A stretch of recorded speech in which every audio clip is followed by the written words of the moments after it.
Buenas tardes, soy la maestra Lilia Guzmán. Me da muchísimo gusto estar con ustedes en esta nueva experiencia, a través de la presentación del curso, la formación integral en el aula. Este curso pues, se lleva a cabo a través de la Secretaría Estudiantil y el Departamento de Formación Integral al cual pertenezco. Pues bien, vamos a iniciar esto con mucho entusiasmo en ese juego de saberes y en ese intercambio de los mismos. Formación integral. ¿Han ustedes escuchado mucho hablar de formación integral? O por lo menos una gran parte de los docentes hemos estado trabajando en este programa desde hace 3 años aproximadamente. Y bueno, el programa de formación integral pues es un programa que se impulsa a través de las políticas de rectoría de la Dirección General de esta administración. Y antes de iniciar, quisiera presentar una cita de Alvin Toffler que señala los analfabetos del siglo XXI no serán aquellos que no sepan leer y escribir, sino aquellos que no puedan aprender, desaprender y reaprender. Y ese sería el reto, es desaprender en este mundo tan cambiante, con nuevas tecnologías y con otras lógicas de saberes y una cultura muy diferente. Ese es uno de los retos. Bien, hablar de formación integral me remite a lo que es la educación. ¿Y por qué? Porque todo sistema educativo tiene un sentido, un fin, y está ligado a lo que son los ideales de educación que se manejan en este campo. Y educación lo pudiéramos ubicar como el proceso que permite el desarrollo de las potencialidades del hombre, así como la adquisición y construcción de conocimientos que lo lleve a tomar conciencia de la realidad de manera más plena, así como el ejercicio de una autonomía intelectual y moral.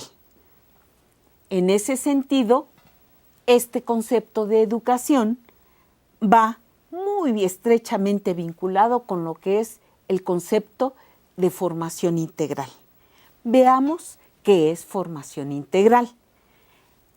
Se define, hay una de las definiciones como el progreso de las potencialidades del ser humano en búsqueda de su plenitud, contemplando el bienestar de su ser a través del intelecto, de los sentimientos, de las emociones, de la cultura, el arte, el desarrollo físico y social. Y ahí vemos entonces que van muy a la par, igual que sería como lo que es salud. Salud definido también por la Organización Mundial de la Salud como ese bienestar físico, mental, emocional, intelectual en todos los campos.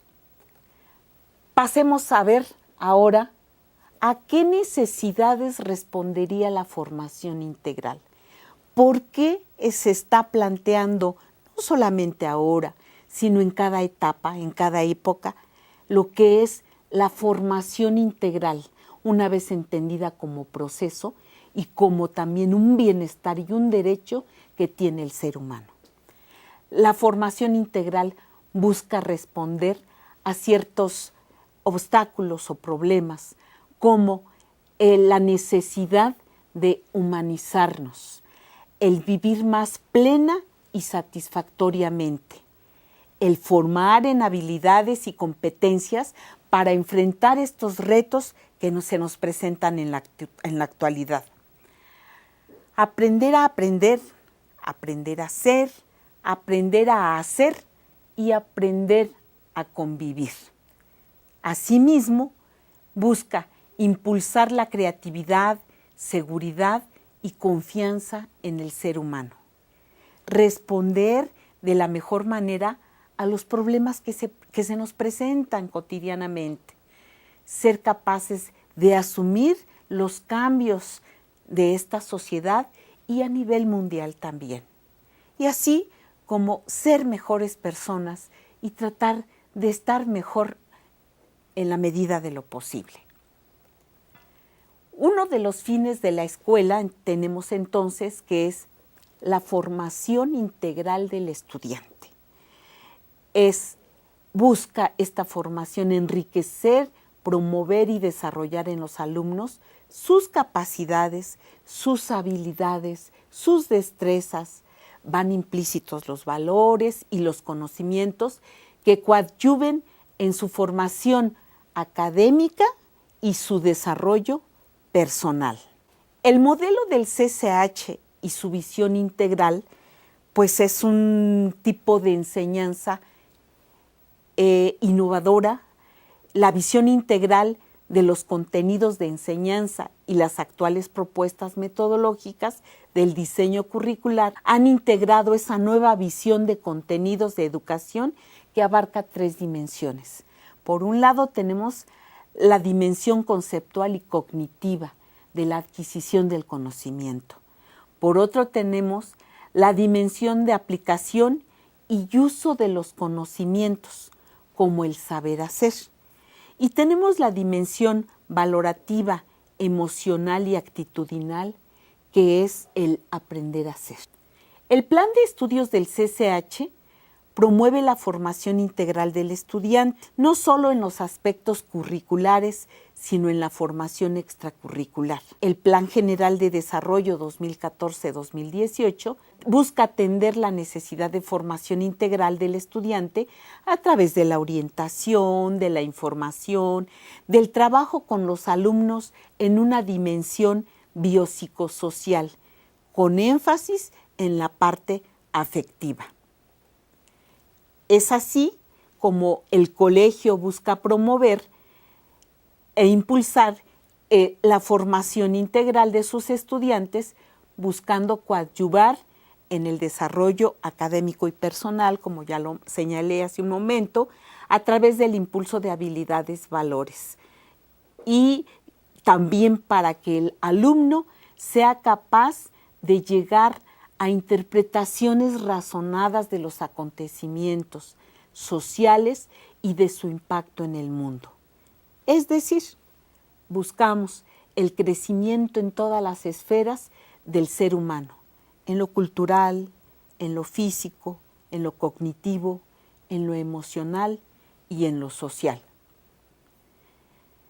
Basados en una educación activa, el Colegio de Ciencias y Humanidades instrumenta esos contenidos, esos saberes, y busca también el que el alumno se involucre y forme parte fundamental de su proceso de enseñanza-aprendizaje. Aquí se busca que el alumno sea actor más que receptor, que aporte, que construya, que reconstruya ese conocimiento basado en sus experiencias previas y en sus nuevos aprendizajes. En ese sentido, y para ser congruentes, el rol del profesor va a ser el facilitador del aprendizaje. El alumno como actor de su propio aprendizaje y el docente como ese facilitador. El programa de formación integral está basado en un enfoque humanista, así también como lo que es su modelo educativo del mismo. Es decir, se centra en la persona, procurando el autoconocimiento, la conciencia, el desarrollo de todas esas esferas del estudiante. El objetivo de este programa es promover y desarrollar entre los estudiantes del Colegio de Ciencias y Humanidades las capacidades, las habilidades, valores, conductas y estilos de vida que enriquezcan su formación integral, facilitando así el autocuidado de la salud física, mental y emocional. Ese sería el sentido del programa de formación integral. En un esquema que presenta la doctora Ornelas, en el sentido de prevenir y promover. Prevenir esa enfermedad y promover lo que es la salud y la resiliencia. Del mismo modo, se trata de impulsar una población que esté indeterminada, una que está con factores de riesgo y otra con factores protectores. Impulsar a la población que esté con factores de riesgo y a esa población que queda en medio como indeterminada, hacia prácticas saludables. En ese esquema que plantea la doctora Ornelas están los riesgos predisponentes, como son la desintegración familiar, la presión económica, la violencia familiar, el alcoholismo, los trastornos físicos y mentales. Y como riesgos desencadenantes estaría el abuso de alcohol, de drogas, el pandillerismo, la presión social, los cambios de patrones de nutrición, la reproducción, los reportes de conductas y la depresión, por ejemplo. Ya como riesgo ocurrido tendríamos el ausentismo, los problemas legales, el reto y el afrontamiento a la autoridad, los accidentes, actitudes sumamente violentas, la ideación suicida, la drogadicción, la promiscuidad, el abandono a la escuela y el abandono personal. Bien, hemos comentado, les he planteado este panorama general desde lo que es la educación, la formación integral y el programa de formación. Es importante que ubiquemos en todo currículum están una serie de propuestas y de orientaciones para el tipo de profesor que queremos formar y para que se haga posible o no todo currículum institucional. En este sentido, si nosotros queremos en el colegio aterrizar esa formación integral, es importante la formación de los docentes. Y de ahí que emana la siguiente pregunta: ¿desde dónde empezar para instrumentar esa formación integral en el aula, que es diferente? En el aula se juegan los contenidos, se juegan las estrategias y hay una trilogía: alumno, profesor y contenido. Y también importa mucho la característica del grupo. No es lo mismo un grupo de la mañana y de la tarde, o simplemente en la mañana hay diferentes tipos de grupo. Y de ahí es el gran reto. Ahora, ¿desde dónde voy a empezar a esa formación integral en mi salón de clases? Y suena difícil, pero no imposible. Y tendremos que empezar desde el yo interno, desde las experiencias personales y docentes, desde los conocimientos previos que traemos los profesores y los nuevos saberes que adquirimos, desde la sensibilidad, desde humanizarnos, desde reconocer lo que somos, desde ser consciente en la visión que tenemos de la realidad y desde los factores que se ponen en juego para mirarnos y para mirar al otro. Todo un reto. En esa visión, en un esquema que plantea la doctora Gloria Ornelas, incluye lo que es la percepción interior, la percepción exterior. Y en esa percepción interior se ponen en juego todo nuestro saber, toda nuestra experiencia, toda nuestra historia, nuestro pasado, nuestro presente y la visualización de ese futuro. En la percepción interior tenemos el ámbito espiritual, tenemos el manejo de nuestras emociones, cómo hemos crecido, cómo las hemos manejado, la educación que hemos recibido, la parte racional, la parte sentimental y lo que somos, la parte física. En la percepción exterior tendremos desde el pasado también con quién nos hemos relacionado, en lo individual, en lo familiar, en la comunidad, en la escuela y en lo social. Y ahora veamos quiénes hemos sido, cómo hemos actuado. Y ahora, cómo me reconozco, quién soy, desde dónde miro. La necesidad de mirarnos y reconocernos en nuestro yo interno, en lo que somos, en los aprendizajes adquiridos, en los desaprendizajes y reaprendizajes, en la toma de conciencia y en nuestro desarrollo personal como personas. Aquí aplica lo de Alvin Toffler. Es que aprendí, qué cosas tengo necesidad de desaprender y qué cosas tengo necesidad de reaprender en una nueva visión, en un nuevo contexto. ¿Y qué perfil se requiere para conseguirlo?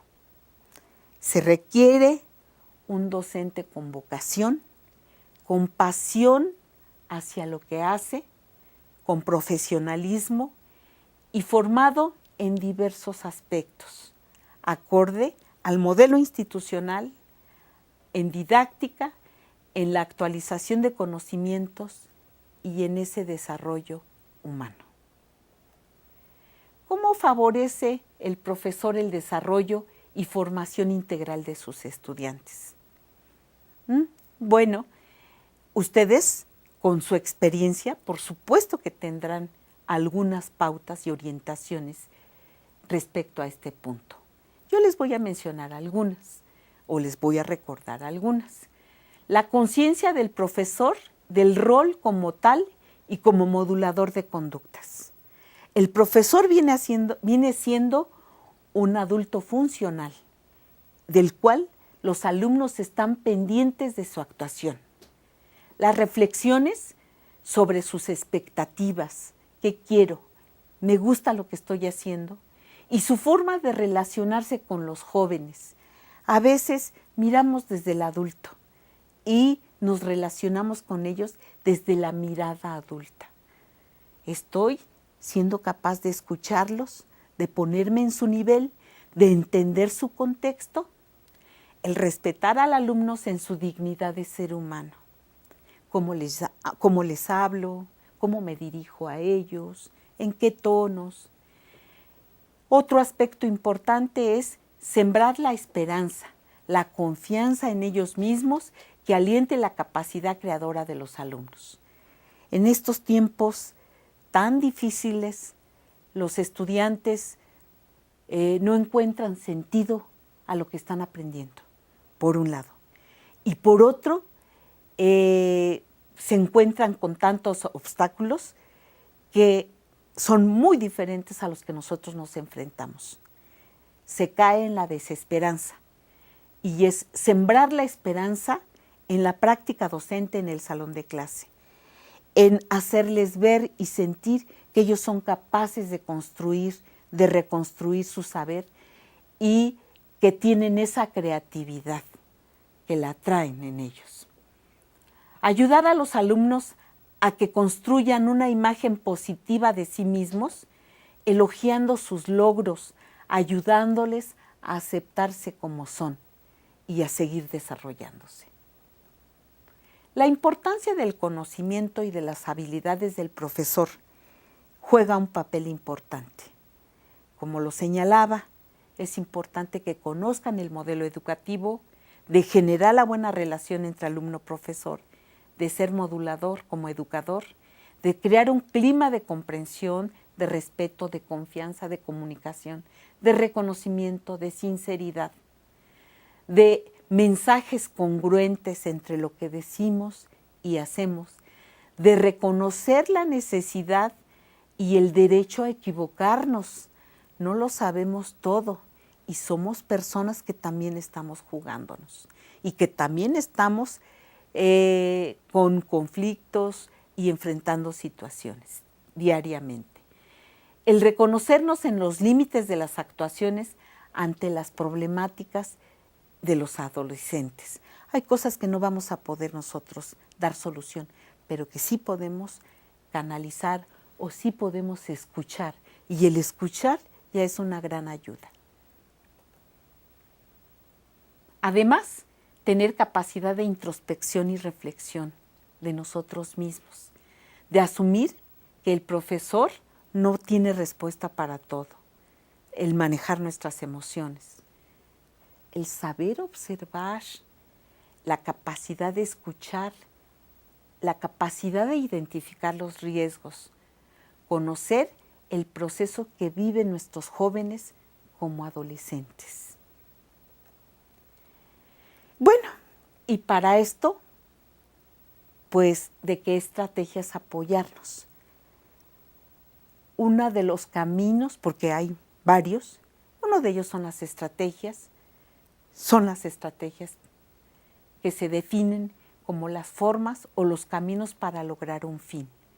Pudiéramos considerarlo como un conjunto de acciones identificables, orientadas a fines más amplios y generales. Las estrategias nacieron posterior a la Segunda Guerra Mundial y se utilizaron para lograr éxito en los combates. Es decir, se planteaban, ¿y ahora por dónde atacar? Por cielo, por mar, por tierra. Y ahí fue donde tuvo su génesis las estrategias. Ahora vayamos a las estrategias didácticas, las que se juegan en el salón de clases. Las estrategias son comportamientos planificados que se seleccionan y organizan para poner en juego mecanismos cognitivos, afectivos y motrices en el aprendiz por parte de los docentes. Esto a través de un conjunto de acciones con una intencionalidad pedagógica. Sí, también se basan en un método y este método no debe de ser tan rígido, sino más bien un poco más flexible. Puede tomar forma con base a las metas a donde se quiere llegar. Y hace también uso de las técnicas para conseguir los objetivos. Los métodos son considerados como caminos para llegar a un fin. Implican obrar de una manera ordenada y calculada. Las técnicas didácticas constituyen el recurso particular de la que se vale el docente para llevar a efecto los propósitos planteados desde las estrategias. Las estrategias de enseñanza-aprendizaje radican en la importancia, dice Monereo, en la importancia de enseñar a los alumnos a conocerse mejor como aprendices, a que los jóvenes puedan identificar sus dificultades, habilidades y preferencias en el momento de aprender. Si se fijan, es un trabajo con el estudiante, con la capacidad de observar, con la capacidad de poder acompañar. Es importante en ese sentido que el profesor pues enseñe a reflexionar, tomando en cuenta los conocimientos previos de los alumnos y presentando la nueva información. Enseñar a que sean intencionales y propositivos cuando aprendan a escuchar a los demás y a los profesores mismos. A enseñarles que no deben de estudiar para probar, sino para aprender y para que ese saber les sea útil y lo pueda aplicar en esa cotidianidad en el que él se juega. Algunas estrategias se promueven, ustedes las promueven continuamente en el salón de clases y les voy a comentar algunas. El comentario libre, la autobiografía, el plan de vida, el reconocimiento de quién soy, el trabajo colaborativo, los mapas mentales, la búsqueda de información, etc. En mi experiencia como docente, en algún momento trabajamos lo que es la autobiografía. O bien les dejé a mis alumnos un trabajo en el que ellos eligieran el tema. Y fue tan enriquecedor cuando ellos constituyeron su libro, y ahí fuimos vinculando lo que son el contenido de cómo se elabora un libro y la autobiografía. Conformaron su propio libro. Cuando pasó el tiempo, lo expusieron con sus familiares y con maestros, y para ellos fue muy gratificante. Pasado un tiempo, pudieron releer el libro y pudieron redescubrirse. Fue una experiencia muy grata tanto para ellos como para mí. Ahora viene un planteamiento que es una de las estrategias en el aula que yo les sugeriría, que es el profesor identifica factores de riesgo, se acerca al estudiante y lo conoce y canaliza. Esta es una metodología que propongo para que podamos ahí jugarnos en ese impulso y desarrollo de la formación integral. Para identificar las situaciones de riesgo es importante que conozcan cuáles son, y ya las habrán visto con la doctora Ornelas. Aquí les voy a señalar y concretizar algunas. Como adolescentes sería el aislamiento, la ansiedad, la tristeza, el mal humor, la hostilidad, la depresión, el aburrimiento permanente. Esas son las conductas de algunos estudiantes.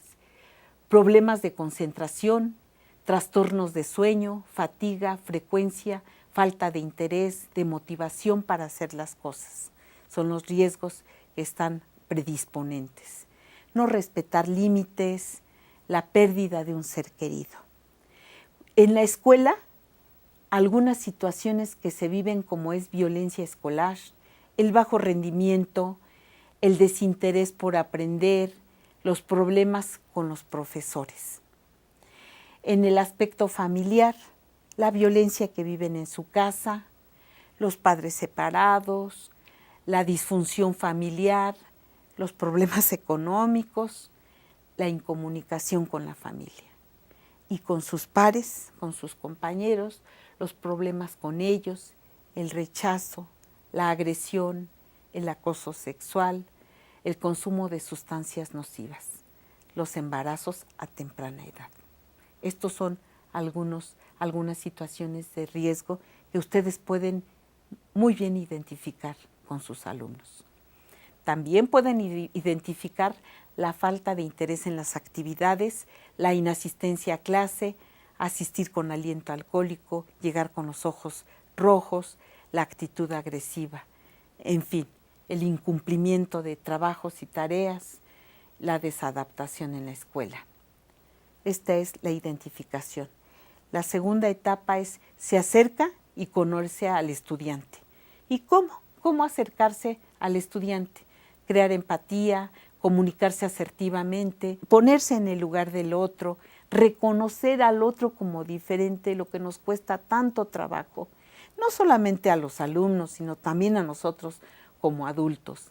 Ser tolerantes y respetuosos, no hacer juicios de valor, enfrentar y resolver situaciones conflictivas, ser constante, potenciar su propia personalidad dentro del grupo a través de la responsabilidad, compromiso, toma de decisiones, tener apertura y criterio amplio, tener capacidad de escucha, impulsar los valores humanos con el ejemplo y poner límites. Eso es algo muy importante, cumplir con lo pactado y hacer válido lo que el maestro plantea o lo que dicen los alumnos también. También otro elemento para acercarse a los alumnos es posibilitar esa comunicación que sea asertiva y autocrítica en clase. Facilitar el acercamiento del alumno con el conocimiento de sí mismos, propiciar la autoidentificación y favorecer la retroalimentación. Señalo solamente algunos aspectos porque en el desarrollo del curso vamos a ir abordándolos de manera un poquito más profunda. Algunos tips es identificar el problema, calmarnos, enfocarnos al problema, escuchar sin prejuicios, respetar los sentimientos ajenos, ser responsables de los propios actos, evitar las ofensas, evitar las imposiciones, las culpas, los insultos o las amenazas. No ser sarcásticos y tener mucha paciencia y flexibilidad.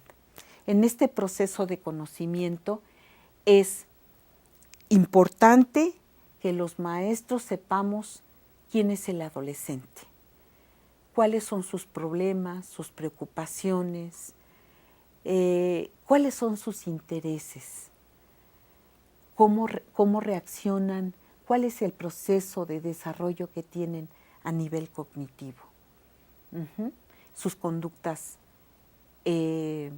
egocéntricas, la importancia para ellos del prestigio. No lo abordaremos más adelante en el desarrollo del curso.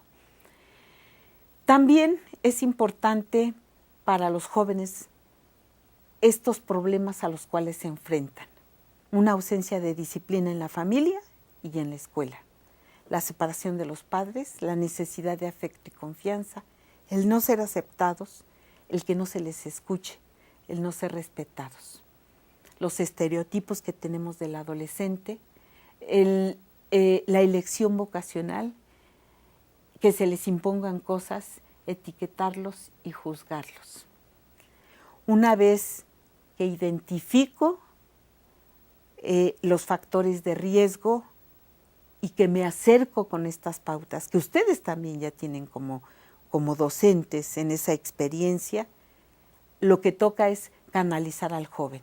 Y están los departamentos de psicopedagogía y un directorio que se les va a ofrecer también en ese transcurso del curso, de instancias que apoyan tanto de la universidad como fuera de la universidad. Es importante que hagan el seguimiento a través de ese acercamiento con el joven. Llevar a lo mejor una pequeña bitácora y preguntarles cómo están, cómo se sienten y si fueron a donde ustedes los canalizaron. Bien, en términos generales vamos a hablar en este curso de lo que es adolescencia, de lo que son el manejo de emociones, de lo que son las habilidades del profesor que se juegan en el salón de clases para acercarse a los estudiantes, de lo que es algunas situaciones de violencia, de lo que son la importancia de vincular las estrategias con los contenidos y recordar en ese sentido que más que estrategias, más que recetas de cocina, son auxiliares y que podemos crear nuestras propias estrategias en el salón de clases con base a las necesidades del propio estudiante, del propio grupo. Pues les doy una cálida bienvenida. Esperamos que estos saberes los puedan incorporar también a los de ustedes y que podamos ir construyendo y reconstruyendo ese saber en el aula. Muchísimas gracias y lo mejor para este curso.